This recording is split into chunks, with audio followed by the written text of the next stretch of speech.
दरअसल आप में से बहुत से लोग ये पूछ रहे थे मुझसे कि मेरे शुरुआती दौर में मैंने ऐसा क्या किया कि ये जो कुंडलिनी जागरण मेरा हो गया।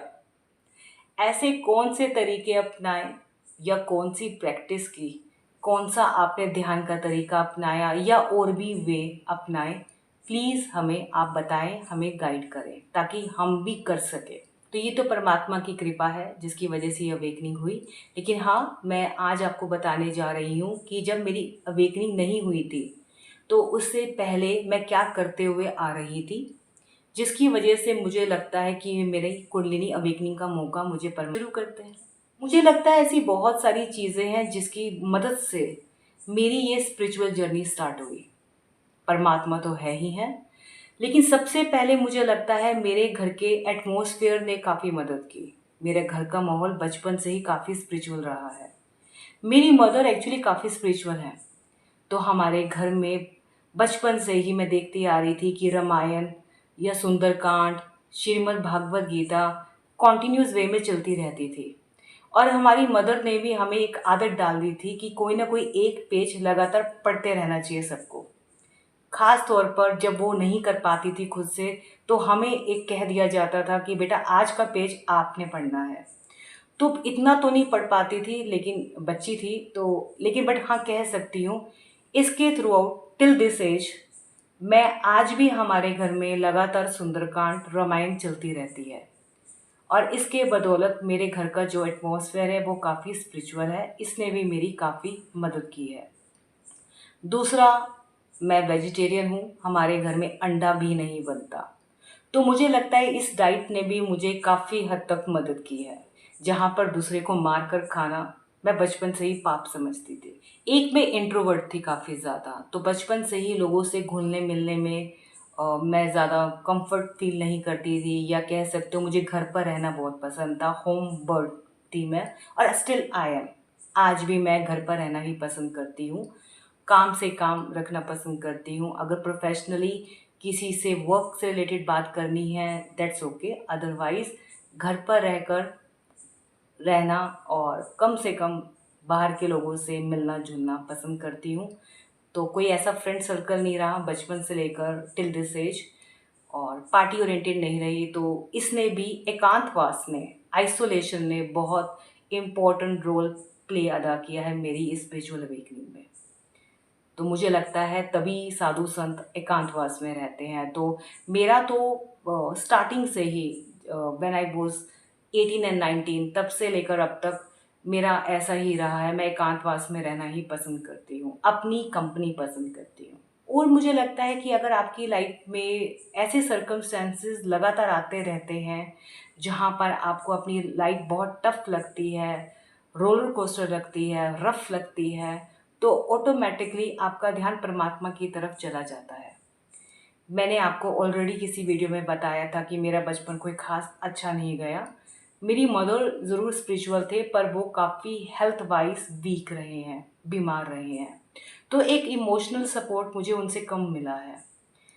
और जो मेरे फादर रहे हैं उनसे मुझे किसी भी तरह का सपोर्ट नहीं मिला। कह सकते हो कि फादर का प्यार मैंने शायद नहीं देखा।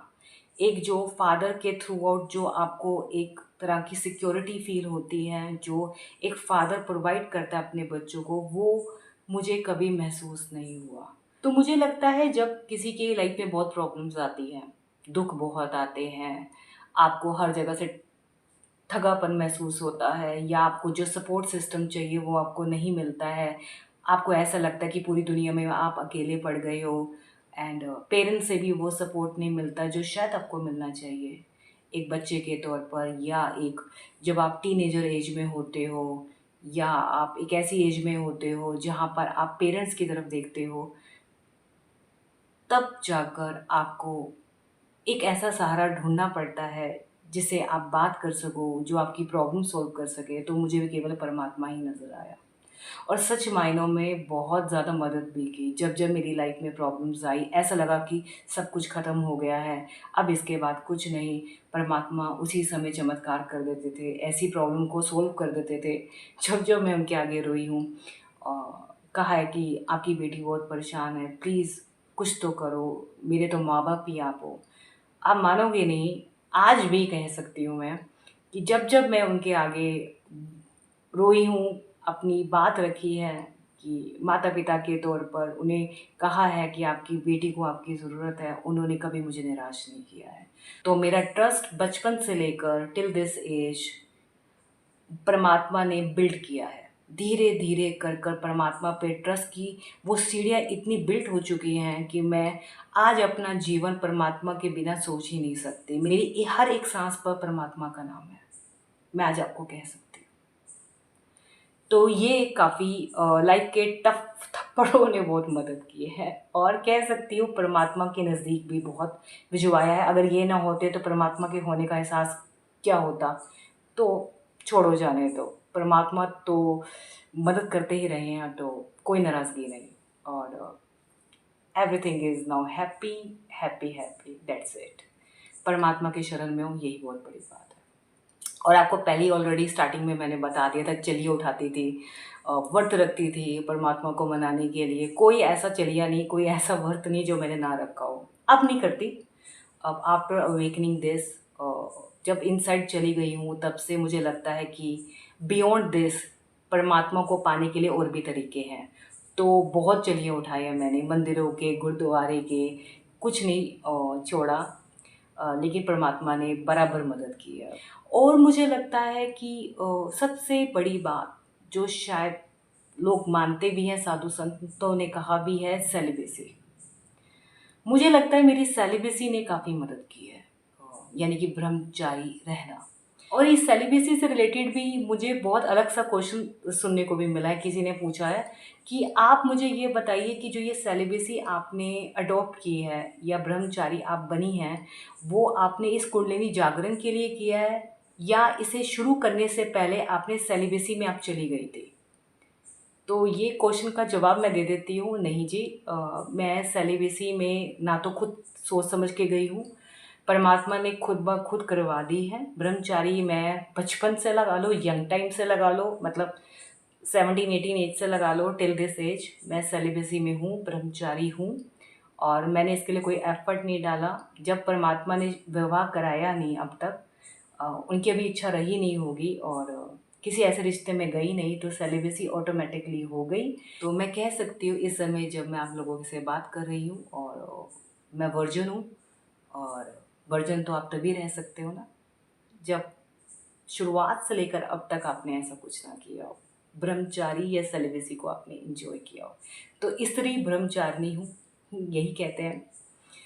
तो इसने बहुत मदद की मुझे लगता है, क्योंकि जब मैंने इस एनर्जी के फोर्स को महसूस किया तब मुझे लगा था कि ये जो एनर्जी है इसमें मेरी जो सेलिबेसी है इसने काफ़ी इम्पोर्टेंट रोल प्ले अदा किया और बहुत पावरफुल रही है मुझे स्ट्रॉन्ग बनाने में। कई लोग कहते हैं ना कि आप इस जर्नी पर कमज़ोर पड़ जाते हो, पर मुझे लगा कि इस सेलिबेसी ने मुझे कमज़ोर जहाँ जहाँ पर मैं हुई वहाँ वहाँ पर मुझे मदद की है।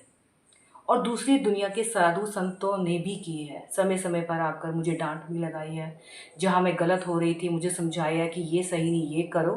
तो मैं कह सकती हूँ कि परमात्मा मेरे गुरु हैं, लेकिन जो दूसरी दुनिया के साधु संत जो समय समय पर मुझे गाइड करते हुए आ रहे हैं और आज भी करते हैं, वो भी मेरे कहीं ना कहीं गुरु रहे हैं। तो किसी ने मुझसे ये भी पूछा है कि आपने कहीं बोला है कि आप सेलिबेसी एंजॉय कर रहे हो, तो इसका मतलब ये है कि कुंडलिनी जागरण के लिए विवाह नहीं करना चाहिए? तो इसका भी मैं जवाब दे देती हूँ कि ज़रूरी नहीं है कि आप विवाह ना करो। आप विवाह में जा सकते हो, परमात्मा की इच्छा पर निर्भर करता है। और शादीशुदा होकर भी एक पतिव्रता रहकर, या आप कह सकते हो आप अपनी पत्नी के साथ लॉयल रहकर, वन टाइम वन पर्सन रखकर आप इसे कर सकते हो। वो भी एक तरह से इसी कैटेगरी में आता है, लेकिन ऑनेस्टी तो, लॉयल्टी तो होनी चाहिए। तो ज़रूरी नहीं कि आप विवाह ना करो। अब परमात्मा ने मेरी नहीं कराई अब तक, तो इसका मतलब ये नहीं है कि विवाह नहीं करना चाहिए। अगर आपकी डेस्टिनी में लिखा है, या कह सकते हो परमात्मा की इच्छा से है, तो हो भी सकती है। अब मैं आपके सामने बैठी हूँ, मैंने विवाह ना करने की इसलिए सोची थी क्योंकि मेरी रिस्पॉन्सिबिलिटीज़ लाइफ की बहुत ज़्यादा थी, फैमिली रिस्पॉन्सिबिलिटीज़ थी और मैं भाग नहीं सकती थी। तो इसे भी आप कह सकते हो कर्म योग, क्योंकि मेरी फैमिली की रिस्पॉन्सिबिलिटी मुझ पर आ चुकी थी। मैं अपने माँ बाप का सबसे बड़ा बच्चा थी। हम 2 सिस्टर्स हैं, हमारा कोई ब्रदर नहीं है। तो आप ऑटोमेटिकली समझ सकते हो, जब आपका पेरेंट्स में से एक फादर जो रिस्पॉन्सिबिलिटीज़ ना निभाए, तो ऑटोमेटिकली रिस्पॉन्सिबिलिटी आप पर आ जाती है, और जहाँ पर आपकी मदर की भी हेल्थ प्रॉब्लम हो, और वो भी एक तरह से इमोशनली अनअवेलेबल रहें आपसे, क्योंकि वो खुद से ही इतने लाचार थे।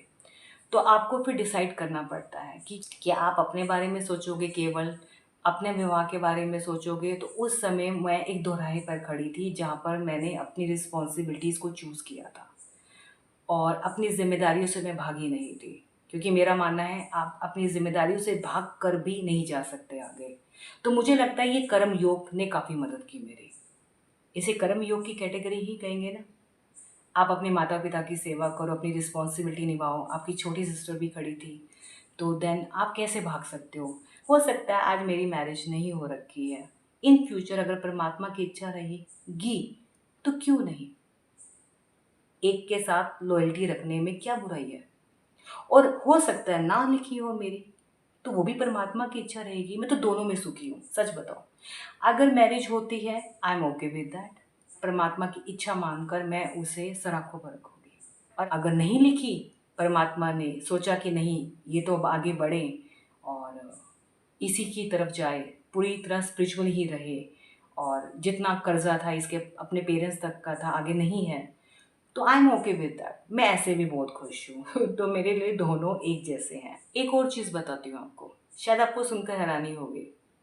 आई डोंट नो कि आप लोग इसको कितना ट्रस्ट कर पाओगे, लेकिन मेरे पास 2016 तक, 2016 तक मेरे पास, मैं स्मार्टफ़ोन यूज़ नहीं करती थी। इसका मतलब ये नहीं था कि मेरे पास कंप्यूटर नहीं था। कंप्यूटर पे जो काम मेरा ज़रूरी होता था, मैं वही काम करती थी।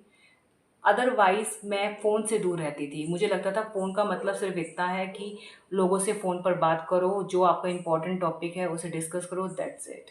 तो मैं फ़ोन से स्टार्टिंग से ही दूर रहती हुई आ रही हूँ। यही नहीं, 2020 पर आकर मैंने अपना व्हाट्सएप बनाया था। वो भी मेरे लिए ज़रूरी हो गया था। वो इसलिए ज़रूरी हो गया था, मैं आप लोगों को बता दूँ, by profession I am a teacher. मेरा काम बच्चों को पढ़ाने का है, और मैं कॉलेज तक के बच्चे पढ़ाती हूँ। तो जब मुझे लगा कि 2020 में, आपको पता है, कोरोना काल आ गया था, और बच्चों के साथ कनेक्ट करने के लिए एक ऑनलाइन मीडियम बहुत इम्पोर्टेंट हो गया था। देन मैंने एक व्हाट्सएप ग्रुप बनाया। वो भी जब मुझे इमरजेंसी लगी अपने काम को लेकर, ताकि उनकी क्लासेस कंटिन्यू रह सके। और आज भी मेरे पास मेरा पर्सनल नंबर नहीं है, मतलब मैं फ़ोन से दूर ही रहने की कोशिश करती हूँ।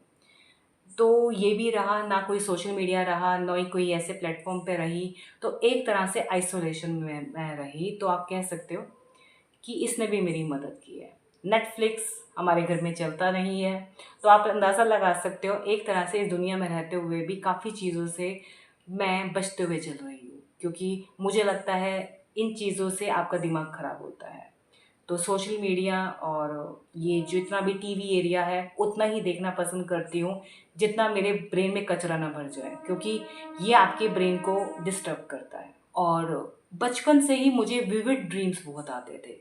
मतलब मुझे ऐसे ड्रीम्स आते थे बचपन से, जब मैं इतनी समझदार हो गई थी, 14-15, कि मुझे लगता था कि मैंने कुछ दूर का देख लिया है, या मुझे कुछ ऐसा पता चल जाता था जो हफ्ते बाद, महीने बाद होने वाला होता था, इंसिडेंट अबाउट अस या दूसरों के बारे में। और जब आफ्टर कुंडलिनी अवेकनिंग, तो बहुत ज़्यादा हो गया। इसने भी मेरी काफ़ी मदद की, मुझे सोचने पर मजबूर किया, कोई तो ऐसी ताकत है जो जिसके बलबूते या जिसकी मदद से मैं दूर का देख पाती हूँ। तो ये सब चीज़ें, सिनेरियो जो मैंने आपको बताया, इससे मैं कह सकती हूँ इन्होंने मेरी काफ़ी मदद की स्पिरिचुअल अवेकनिंग के प्रोसेस में। ये सब तो चल ही रहा था। अब धीरे-धीरे कर क्योंकि मैंने आपको बोला मैं टीचर हूँ बाय प्रोफ़ेशन, तो सारा काम मेरा ब्रेन से रिलेटेड है, स्ट्रेस इसी में ही हो जाता है। तो मुझे एक पीस चाहिए था, जो मेरी लाइफ़ में चल रहा था, मुझे एक पीस चाहिए था, ताकि मैं कामली हर चीज़ को टैकल कर सकूँ। एक मैं बहुत इम्पल्सिव थी। रिएक्ट करती थी, मुझे उसको भी दूर करना था। मुझे अपना इम्पल्सिव नेचर को चेंज करना था। मुझे मैं अपने में बहुत सारी कमियां नज़र आ रही थी जिसे मुझे ठीक करना था। वहीं पर जब मैं सोच रही होती हूँ कि मुझे अब ऐसा कुछ करना चाहिए जिसके द्वारा मैं पीस में जाऊँ, थोड़ा शांति को प्राप्त करूँ। और ध्यान के बारे में मैंने थोड़ा बहुत ही सुन रखा था लोगों से, लेकिन इतनी इंटरेस्टेड नहीं थी, ऑनेस्ट बोलूँगी। लेकिन वहाँ पर परमात्मा ने शायद मेरा दिमाग घुमा दिया, या कैसे तो परमात्मा की इच्छा यही रही होगी, मेरा ध्यान चला गया महात्मा बुद्ध की तरफ। क्योंकि मुझे गौतम बुद्ध का जो पीस नज़र आ रहा था, मुझे वो चाहिए था। मेरा फोकस इन पे था कि ये ध्यान कर कर क्या कर रहे हैं, इनकी आंखें इतनी शांत क्यों है, इनका ऑरा इतना मजबूत क्यों है। तो मैं काफ़ी मिसमराइज हो गई। मैं इवन आप इमेजिन नहीं करोगे, एक तरह से ना वो अ, आप एक चीज़ को लेकर बहुत ही ज़्यादा एक्साइटेड हो जाते हो, या पूरी तरह से जुनूनी हो जाते हो। मेरा पूरा फोकस इस पर हो गया, ध्यान की तरफ, कि मुझे अब ध्यान विधि ढूंढनी है, मुझे ध्यान करना है। अब ध्यान is the best way to get peace, to परमात्मा के पास जाने का तरीका है, इनलाइटमेंट का तरीका है। मुझे सच समझ में पता सिर्फ कितना आता था कि पीस है, यहाँ पे शांति है। तो पीस पाने का तरीका मुझे सिर्फ अब ध्यान दिखने लग गया, और मैंने उसका तरीका अपनाना शुरू कर दिया। तो एक बात तो मैं बता दूं कि जो भी आसन मैंने ध्यान के किए उस समय, जब मेरी कुंडलिनी जागरण नहीं हुआ था, और आफ्टर कुंडलिनी जागरण 2 साल तक एक जैसा ही रखा, उसमें बदलाव नहीं किया। हाँ, कुछ चीज़ें ऐड ऑन की, और आज भी की हुई हैं। वो समय समय तक करनी पड़ती हैं, क्योंकि आपको एनर्जी को क्लीन करना होता है, एनर्जी हैवी हो जाती है। तो धीरे धीरे आपको उस चीज़ों को आउट करना होता है। तो ये आगे जाकर आपको भी करना पड़ेगा, ये थोड़ा दूर का है। तो अभी तो हम स्टार्टिंग की बात कर रहे हैं।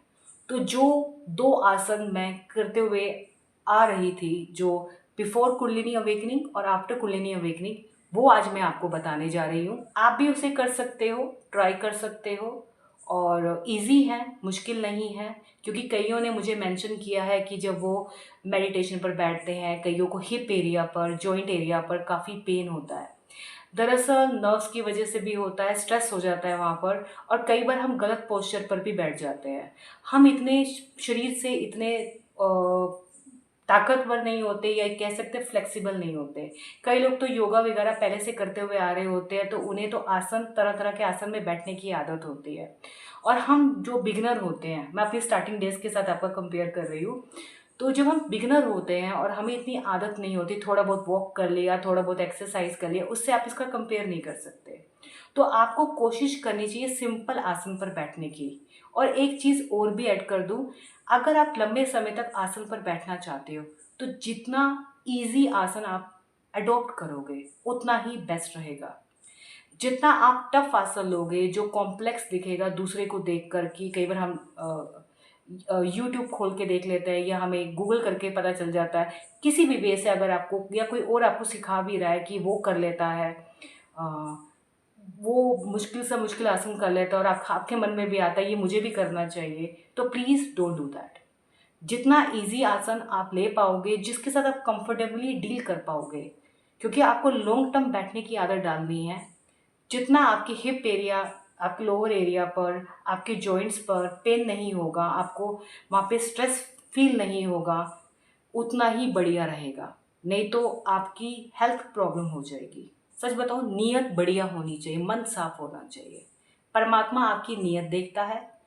सिंपल से सिंपल पोजीशन पर भी बैठकर आपका कुंडलिनी जागरण हो सकता है।